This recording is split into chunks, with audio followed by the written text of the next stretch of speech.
देखिए, ये 3 defamation notice गए हैं, 2 नहीं गए हैं, 3 गए हैं। एक 5 करोड़ रुपए का डॉक्टर एपी सिंह जी को गया है, जो हमने भेजा है उन्हें मिल जाएगा। और दूसरा नोटिस 3 करोड़ का सचिन को गया है, और तीसरा नोटिस 3 करोड़ का सीमा को गया है। जी। तो जो पहला नोटिस है डॉक्टर एपी सिंह जी को, वो ये है कि डॉक्टर एपी सिंह जी, आपने देखा होगा मीडिया चैनल्स के अंदर, प्रिंट मीडिया के अंदर, इलेक्ट्रॉनिक मीडिया के अंदर, सोशल मीडिया की तमाम साइट्स के अंदर डॉक्टर एपी सिंह जी एक पत्रकार को भी धमकाते हुए देखे गए, और उन्होंने ये कहा कि सीमा सचिन मीना बोलिए, सीमा सचिन मीना बोलिए, ऐसे इस तरह का बिहेव करते हुए देखा गया। देखिए, कोई भी व्यक्ति इंसान है, बात ये पाकिस्तान के गुलाम हैदर की नहीं है, ये भारत का कोई एक नागरिक भी हो सकता है, दूसरे मुल्क का भी नागरिक हो सकता है। एक लीगल पति की बात है। देखिए, जहां पर एक लीगल पति जिंदा है और उसने डिवोर्स अपनी वाइफ को नहीं दिया है, या उसकी वाइफ ने डिवोर्स नहीं लिया है, और वो उसकी लीगल वाइफ है, और अपनी लीगल वाइफ है, और उसके 4 बच्चे हैं, उनके अच्छे जीवन जीने के लिए वो विदेश में कमाने के लिए गया, ताकि ज्यादा कमा सके, अपने बच्चों को अच्छी एजुकेशन दे सके, और अपनी बीवी के हर खर्चे को वो मान सके, अच्छी सुख सुविधा दे सके। तो वो वहां चला गया, और उसकी वाइफ उन बच्चों को लेकर के इलीगल तरीके से भारत में एंट्री होगी।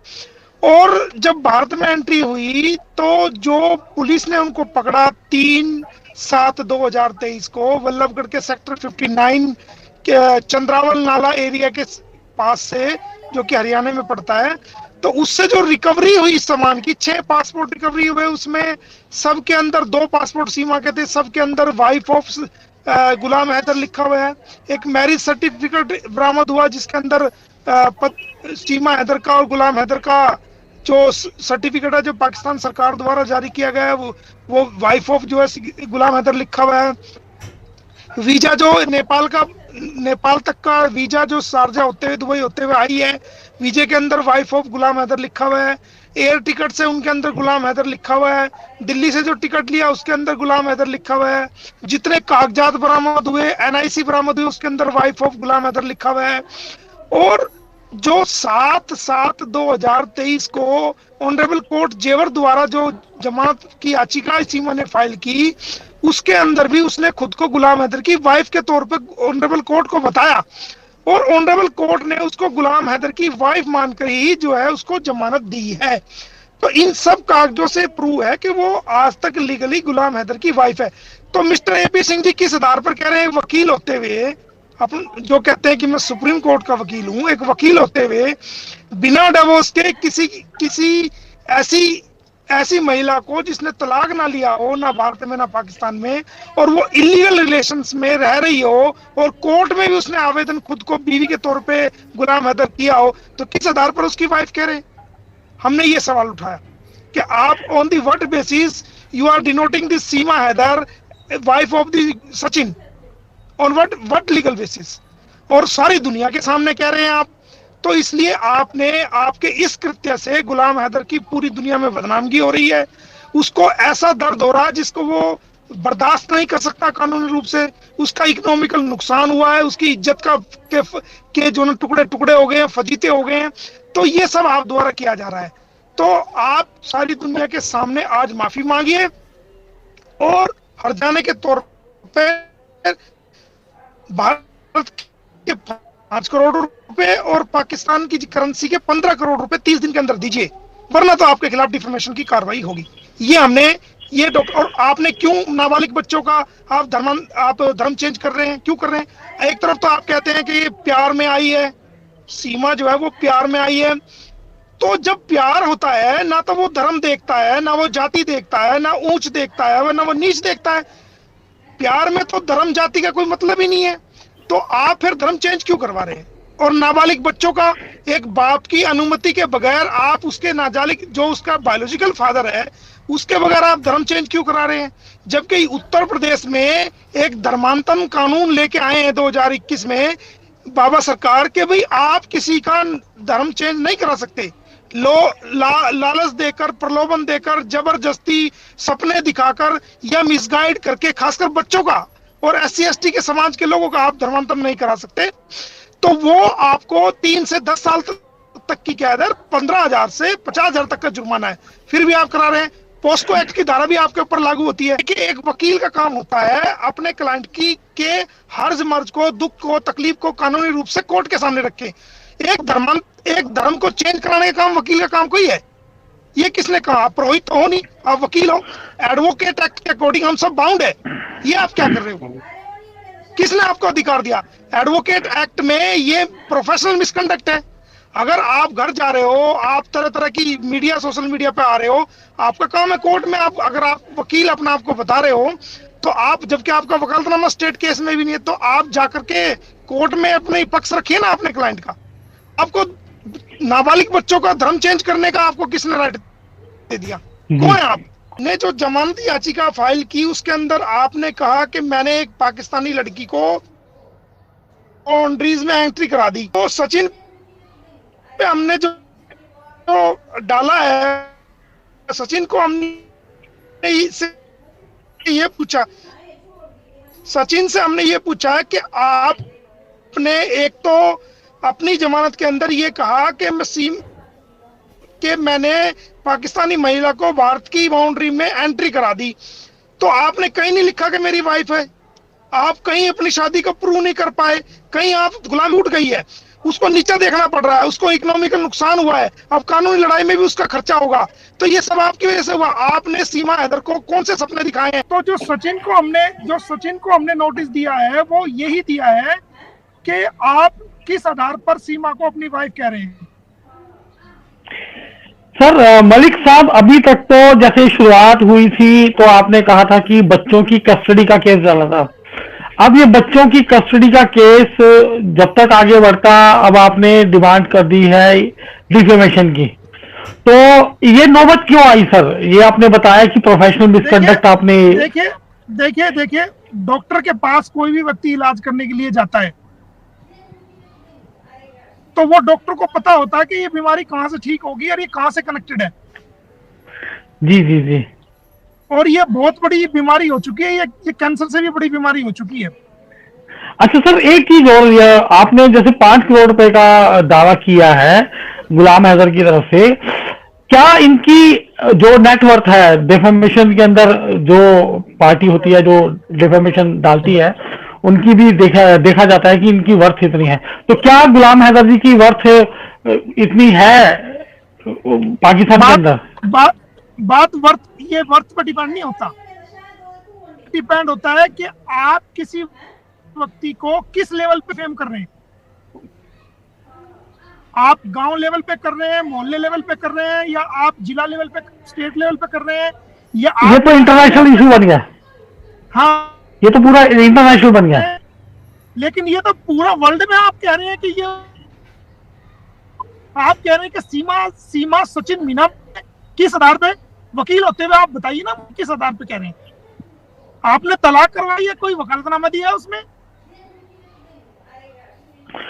तो सर गुलाम हैदर जी का भारत आने का कोई अभी हाल फिलहाल में कोई है इरादा? जब लीगली जरूरत पड़ेगी तो उसको जरूर बुलाऊंगा। एक चीज मैं आपसे पूछना चाहूंगा कि जो आपने आरोप लगाए, जो प्रोफेशनल मिसकंडक्ट का आपने आरोप लगाया और बहुत सारी कमियां आपने एपी सिंह जी की भी बताई, तो वो भी एक बहुत लर्नर्ड वकील है। क्या आप को लगता है कि एपी सिंह जी इतनी बड़ी ब्लंडर करने वाले हैं या उनसे इतनी बड़ी गलतियां हुई हैं? दुनिया हैरान इसीलिए तो है कि आप इतने इंटरनेशनल इशू पे कह रहे हैं कि भाई मैं इतने 1 साल से बाइट देते आ रहे हैं आप, और दूसरी तरफ आप जो है ना वकालतनामा भी आपने सीमा हैदर का वकालतनामा भी आपने कोर्ट में नहीं फाइल किया जहां केस चल रहा है। वहां वो दूसरे वकील साहब पाए गए जिन्होंने बेल कराई है, सबके सामने आए हैं वो। और दूसरी बात आप कह रहे हैं कि इसको सचिन सीमा हैदर बोलिए। अरे भाई, तलाक की डिग्री तो एक वकील का काम होता है। कोई भी केस ले पहले कागज तो चेक कर ले, तभी तो जनरल पब्लिक में, दुनिया के मीडिया के सामने, प्रिंट मीडिया, इलेक्ट्रॉनिक मीडिया और दुनिया के सोशल साइट्स के सामने तभी तो बयान दोगे कि उसकी ये वाइफ है। अरे भाई, तलाक तो चेक कर ले, तलाक चेक कर ले, हुआ कि नहीं हुआ, कानून की नजरों में क्या कहता है। तो उनकी खुद की स्टेटमेंट में ही फंसे है ना वो, नहीं समझे बात। हमने तो कहा नहीं था उनको कि आप ये बयान जारी करो। आप बयान देते, दूसरे बयान देते, लेकिन आप पत्रकार को धमका रहे हो कि उसको सीमा सचिन मीना बोलिए। किस आधार पे बोलिए भाई? आप उसको किस आधार पे उसकी वाइफ नोट कर रहे हो? दिखाओ ना। आप डिवोर्स की डिग्री दिखाओ हमें। आप किस आधार पे बच्चों का धर्मांतरण करा रहे हो? क्यों आप धर्म चेंज कर रहे हो? जबकि यूपी के अंदर बाबा सरकार जो है ना कानून लेके आई है, हरियाणा के अंदर खट्टर सरकार कानून लेके आई है, सेंट्रल गवर्नमेंट और सुप्रीम कोर्ट का बड़ा सख्त रवैया है धर्मांतरण के ऊपर, के कोई किसी का धर्मांतरण नहीं कराएगा, और कराएगा तो वो एक तरीका है। तो आप विदाउट द पेरेंट, और नाबालिग बच्चों का तो पेरेंट्स की सहमति के बगैर कोई करा ही नहीं सकता, नाबालिग बच्चों का तो हो ही नहीं सकता। तो आप कैसे करा रहे हो? आप उनसे सवाल करोगे, वकालतनामा पूछ तो वो कहेंगे जी राष्ट्रपति भवन। आप सवाल ए करोगे, वो जेड जवाब देंगे, जेड सवाल करोगे तो वो ए जवाब देंगे। वकालतनामा हमने पूछ लिया भाई उस केस में तो वकालतनामा आपका था नहीं, तो वो कहते हैं जी मैं राष्ट्रपति को कार्यालय में दिखाऊंगा, मैं गृह मंत्रालय में दिखाऊंगा, प्रधानमंत्री को बीच में लिया, को बीच में। अरे भाई जो सवाल किया गया उसका जवाब दीजिए ना। इतने सीनियर लॉयर आप अपने आप को कहते हो, आपको पता नहीं वकालतनामे में थे? आपको पता नहीं आप ऐसा अनगल बयान दे रहे हो पब्लिक के अंदर कि ये उसकी वाइफ है? किस आधार पे दे रहे हो आप? बताओ हमें जरा। जी। भी उनकी स्टेटमेंट को देख करके, भारत उनकी स्टेटमेंट को देख करके दुखी है कि ये क्या बयान दे रहा है बिना डिवोर्स की डिग्री के।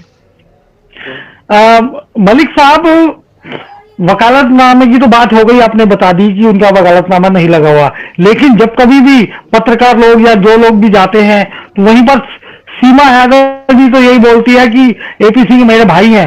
देखो भाई हो सकते हैं, उसमें कोई शक वाली बात नहीं। हमने तो भाई को ही नोटिस दिया, मुंह बोले भाई को नोटिस दिया है। देखो भाई हो सकता है, लेकिन वकील कानून की नजरों में कम माना जाएगा। जब आप वकालतनामा कोर्ट में उसको तो जमानत भी उन्होंने हेमंत भाई ने करवाई है उनकी, देखा होगा। और चलो कोई बात नहीं, हम ये मान भी लेते हैं कि चलो आप वकील भी हो उनके, कोई दिक्कत नहीं, जमानत किसी ने भी करा दी, आप उसके वकील भी मान लो, चलो हम मान लेते हैं।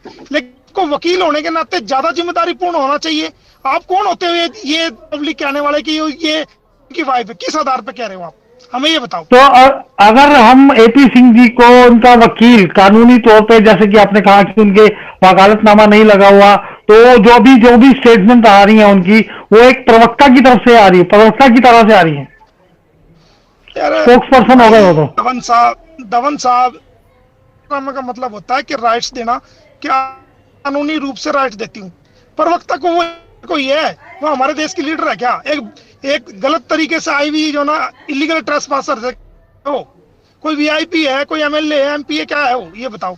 इलीगल तरीके से भारत में एंट्री करी है, उसके खिलाफ एफआईआर दर्ज है 14 फॉरेन एक्ट 1946 की 120B में, तो उसको तो 5 साल की सजा मलिक साहब, जो तमाम बातें आपने बताई एपी सिंह जी साहब के बारे में भी, और जिस तरीके से आपने आरोप भी लगाया कि प्रोफेशनल मिसकंडक्ट के, और वो अपनी स्टेटमेंट में भी खुद फंसे हुए हैं, तो मतलब आप ये पूरी तरह से मानते हैं कि एपी सिंह साहब ने से गलतियां हुई हैं, उन्हीं गलतियों के मद्देनजर रखते हुए आपने जो डिफेमेशन के नोटिस इशू करवाए हैं? जी, और कोई बात नहीं, हमारा वकील साथी है, अगर वो अपनी गलती मान लेता है और कहता है भी चलो मेरे से गलती होगी और ये मैंने गलती से पब्लिकली बयान जारी कर, सचिन की ये वाइफ है, तो मैं अपने क्लाइंट से कहूंगा कि कोई बात नहीं, वकील साथी है, तो फिर हो सकता है कि हम इसको कंसिडर कर लें किसी मैटर पे।